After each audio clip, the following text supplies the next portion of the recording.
Apa yang terjadi kalau Indonesia didumping harga murah? Begini sederhana dari pertanyaan tersebut. Kita tahu bahwa kalau kita lagi membuat baju, kita berbisnis baju misalnya. Modal satu baju misalnya Rp50.000. Lalu kita buat 1000 unit atau 1000 baju. Nanti kita jual Rp200.000 per baju. Maka dengan terjual 250 baju, kita sudah balik modal. Alias, kalau di gudang di akhir tahun ada sisa 100 baju, maka dijual Rp0 atau dibuang itu jauh lebih untung daripada gudang kita penuh dan biaya gudang jadi naik. Jadi 100 baju tadi, apa yang terjadi kalau kita jual 50.000? Ada yang ngambil nggak? Banyak yang ngambil. Praktek itu di sisi perusahaan namanya cuci gudang. Tapi kalau antar negara Cina ke Indonesia namanya dumping. Harga didam, barang didam. Inilah yang akan dilakukan Cina, negara produsen, di akhir tahun ini hingga 1 tahun ke depan. Siapa yang panen? Jangan ada yang pikir karena murah tersebut kita jadi dagang dan negara kita panen. Itu bahaya. Itu bahaya buat perindustrian nasional. Mendadak harga pasaran impor murah. Pabrik kita di Indonesia bisa mati.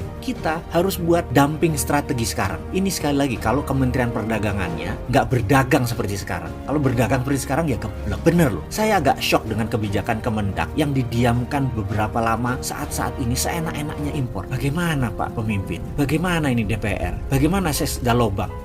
Gak ada Sesda Lobang ya? Kirain zaman Orba, lupa saya. Lanjut.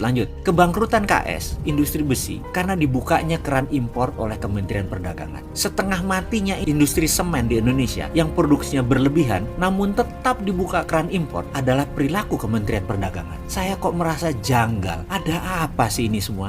Ini kesengajaan atau kebodohan ya? Saya ingat loh, Mukadimah Undang-Undang Dasar 1945 itu mengatakan melindungi segenap tumpah darah Indonesia. Maka keputusan Kemendak itu bisa dikatakan melanggar Undang-Undang 45, melanggar Mukadimah Undang-Undang Dasar 45. Bisakah peraturan tadi di MK-kan, di Mahkamah Konstitusikan? Bisakah dia dianggap tidak melindungi Indonesia? Bisakah dia dituduh antek dari sebuah kepentingan yang dengan sengaja merugikan orang lain atau dengan sengaja memperkaya orang lain atau kelompok lain dan itu melanggar sumpah jabatan? Ini ngawur si Sontoloyo. Ini cuma opini hukum ngawur si Sontoloyo. Memang gua blekpol si Sontoloyo ini. Rasanya hukum Indonesia belum bisa menyentuh level ini. Saya hanya ngarang, pemimpi. Ya sudah, biarlah berlalu.